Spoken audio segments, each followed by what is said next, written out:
Hello friends, कैसे हैं आप सब। आई होप आप सब बहुत बढ़िया होंगे और मैं भी बहुत अच्छा हूं। आज मैं आपके लिए लेकर आया हूं एक बहुत ही शानदार वीडियो। ये है यूजीसी नेट और सीएसआईआर नेट में क्या डिफरेंस होता है, इसको आज हम समझेंगे और मैं आपको एक एक चीज़ पॉइंट टू पॉइंट बताऊंगा। इसके बाद आपको यूजीसी नेट और सीएसआईआर नेट में क्या डिफरेंस होता है कभी कोई डाउट नहीं होगा। मेरा ये वीडियो देखने के बाद ये जानते हैं। वीडियो में आगे बढ़ने से पहले चैनल को सब्सक्राइब और बेल आइकन को हिट करना मत भूलिएगा। मेरे दोस्तों लेट्स गो। आइए दोस्तों, आज चलते हैं अपन मेरे कंप्यूटर स्क्रीन पर। तो सबसे पहले जो हम आ गए हैं मेरे कंप्यूटर स्क्रीन पर, सबसे पहले जानेंगे हम यूजीसी नेट और सीएसआईआर नेट की सिमिलरिटी जानेंगे कि क्या क्या समानता है यूजीसी नेट में और सीएसआईआर नेट में। उसके बाद जानेंगे हम डिफरेंस कि यूजीसी नेट में और सीएसआईआर नेट में क्या क्या डिफरेंस होते हैं। सबसे पहली चीज है difference between two exam and check major similarity between the UGC NET और सीएसआईआर नेट। इस पर ही हमारा वीडियो आधारित है। सबसे पहले जानते हैं एग्जाम पर्पस। हम एग्जाम क्यों दे रहे हैं, इसका उद्देश्य तो मालूम होना चाहिए ना। तो सबसे पहले हमें both exam are conduct shortlist candidate post of the assistant professor और जेआरएफ। यदि आप यूजीसी नेट और सीएसआईआर नेट में से कोई सा भी एग्जाम क्वालिफाई कर लेते हैं तो आप असिस्टेंट प्रोफेसर और जेआरएफ का मीन्स होता है जूनियर रिसर्च फेलो के लिए एलिजिबल हो जाते हैं। फिर frequency of the exam. Both the exam are conducted twice year, month of July and December. दोनों एग्जाम 1 ईयर में 2 बार होते हैं, एक बार जुलाई में और एक बार दिसंबर में। Level of exam. Both the exam conduct of the national level पर होते हैं और multiple state and city across India. Multiple state में इसके सेंटर होते हैं और पूरी होल इंडिया में इसके सेंटर होते हैं। कंडक्टिंग बॉडी है आपकी एनटीए का फुल फॉर्म होता है नेशनल टेस्टिंग एजेंसी। उसके बाद हो गया assessment. Both the exam candidate assess their general aptitude and subject knowledge. तो पेपर होते हैं जनरल एप्टीट्यूड का और as well as subject knowledge का। और इंपॉर्टेंट चीज क्वालिफाइंग क्राइटेरिया क्या है। बोथ द एग्जाम में top 6% qualify candidate are declare eligible lectureship and about 2-3% of candidate shortlist both JRF और लेक्चरशिप। सिर्फ 6% लोग इंडिया में क्वालिफाई होते हैं यूजीसी नेट और सीएसआईआर नेट, और उसमें से भी सिर्फ 2/3 कैंडिडेट शॉर्टलिस्ट होते हैं लेक्चरशिप और जेआरएफ के लिए। तो ये है हमारे यूजीसी नेट और सीएसआईआर नेट की सिमिलरिटी, मतलब समानता। अब हम जानेंगे यूजीसी नेट और सीएसआईआर नेट में डिफरेंस क्या होता है, क्या क्या अंतर होता है। तो आइए जानते हैं।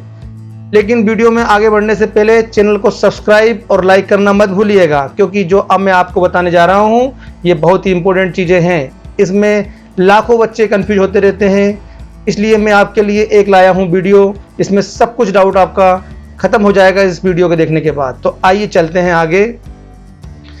एग्जाम का सब्जेक्ट क्या होंगे, एलिजिबिलिटी क्राइटेरिया क्या होगा, एग्जाम पैटर्न क्या होगा और अदर एक्सपेक्ट। सबसे पहले जानेंगे यूजीसी नेट और सीएसआईआर नेट एग्जाम किस सब्जेक्ट में करवाता है। तो यूजीसी नेट जो होता है वो 81 सब्जेक्ट, टोटल 81 सब्जेक्ट में यूजीसी नेट का एग्जाम होता है। और सीएसआईआर नेट का मतलब होता है counselling of scientific and industrial research of national eligibility. और ये हमें 5 सब्जेक्ट में सीएसआईआर नेट होता है और 81 सब्जेक्ट में यूजीसी नेट होता है।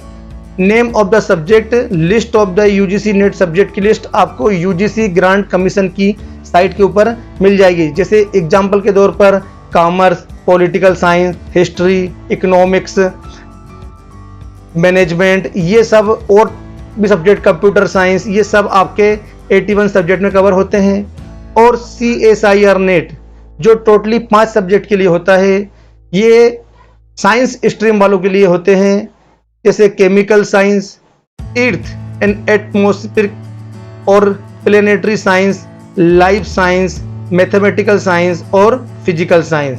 तो आपको ये समझ में आ गया होगा कि UGC नेट 81 सब्जेक्ट के लिए होता है और CSIR नेट 5 सब्जेक्ट के लिए होता है। UGC नेट कॉमन सभी के लिए होता है, लेकिन CSIR नेट मात्र ओनली साइंस स्ट्रीम वाले बच्चों के लिए, स्टूडेंट के लिए होता है।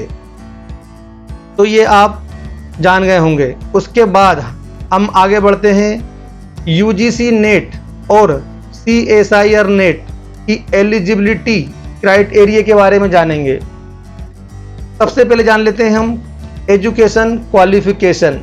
तो हमें पोस्ट ग्रेजुएट रिलेवेंट स्ट्रीम, जिस सब्जेक्ट में आप UGC नेट देना चाहते हैं उस सब्जेक्ट में आपका पोस्ट ग्रेजुएट होना जरूरी है।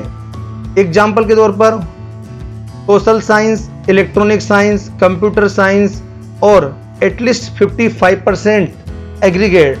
और इसमें जो आरक्षण OBC, SC, ST कैटेगरी को 5% का रिलैक्सेशन दिया जाता है। और उसके बाद CSIR NET degree in BTech या BE या B फार्मा या MBBS इन 4 ईयर्स या BS या MS मिनिमम 55% मार्क्स से अगर आपने किया है तो आप CSIR नेट के लिए एलिजिबल हैं। एज लिमिट क्या होती है? और JRF candidate should maximum 3 years. किसके लिए? UGC नेट के लिए। There is no upper age limit of lectureship के लिए कोई एज लिमिट नहीं है UGC नेट में, लेकिन JRF के लिए जनरल कैटेगरी स्टूडेंट के लिए 33 ईयर्स रखी गई है। इसके बाद जो OBC, SC और SC कैटेगरी से बिलोंग रखते हैं उनको 5 ईयर का रिलैक्सेशन मिलता है। उसी प्रकार JRF candidate should maximum 28 years.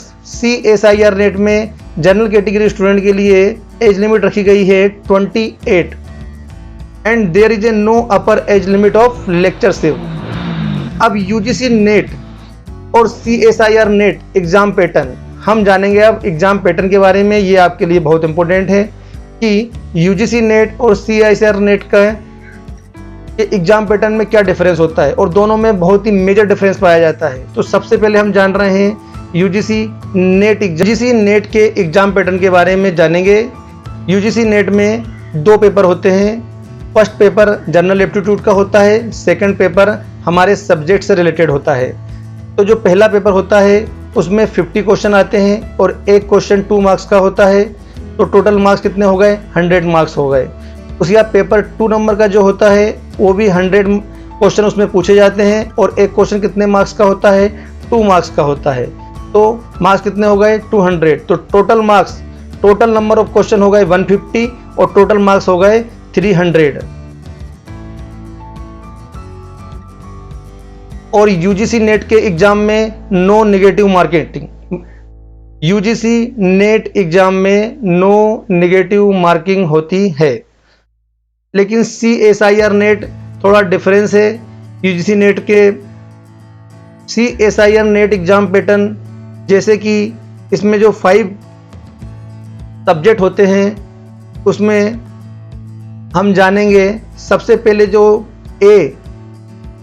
Part 1 जो होता है उसमें नंबर ऑफ क्वेश्चन पूछे जाते हैं CSIR नेट में 20, लेकिन आपको अटेम्प्ट कितने करना होते हैं? 15। और एक क्वेश्चन कितने मार्क्स का होता है? 2 मार्क्स का। तो टोटल मार्क्स कितने हो गए? 30। इसी प्रकार पार्ट B में टोटल क्वेश्चन पूछे जाते हैं 40, लेकिन आपको अटेम्प्ट कितने करना है? 35। और एक क्वेश्चन कितने मार्क्स का होता है? 2 मार्क्स का। तो मार्क्स कितने हो गए? 70। उसी प्रकार जो आपका पार्ट C होता है उसमें क्वेश्चन पूछे जाते हैं 60 और आपको अटेम्प्ट करना होते हैं ओनली 25 और एक क्वेश्चन का मार्क्स होता है 4। तो टोटल मार्क्स कितने हो गए? 100। तो टोटल नंबर ऑफ क्वेश्चन हो गए 120, जिसमें आपको अटेम्प्ट करना होते हैं 75 और टोटल मार्क्स हो गए आपके 200। अभी कहीं जाइएगा नहीं, अभी इम्पोर्टेंट चीज़ है, वीडियो को स्किप मत करना। मार्किंग स्कीम क्या होती है? तो ईच क्वेश्चन पार्ट ए और पार्ट बी 2 मार्क्स, इस पार्ट ए और पार्ट बी का जो प्रत्येक क्वेश्चन 2 मार्क्स का वेटेज रखता है, और पार्ट सी में प्रत्येक क्वेश्चन 4 मार्क्स का वेटेज रखता है। नेगेटिव मार्किंग होती है, CSIR में नेगेटिव मार्किंग होती है, जबकि UGC नेट में नो नेगेटिव मार्किंग। तो जो पार्ट ए और जो पार्ट बी के जो क्वेश्चन होते हैं उनके लिए नेगेटिव मार्किंग होती है 0.5 मार्क्स की, और पार्ट सी के लिए नेगेटिव मार्किंग होती है 1 की। आपका 1 मार्क्स डिडक्ट कर लिया जाएगा रॉन्ग आंसर के लिए। अगर आपको मेरा वीडियो अच्छा लगा हो तो प्लीज़ शेयर करिए, लाइक करिए और सब्सक्राइब करिए, और बेल आइकॉन को हिट करना तो बिल्कुल मत भूलिएगा। Thank you very much.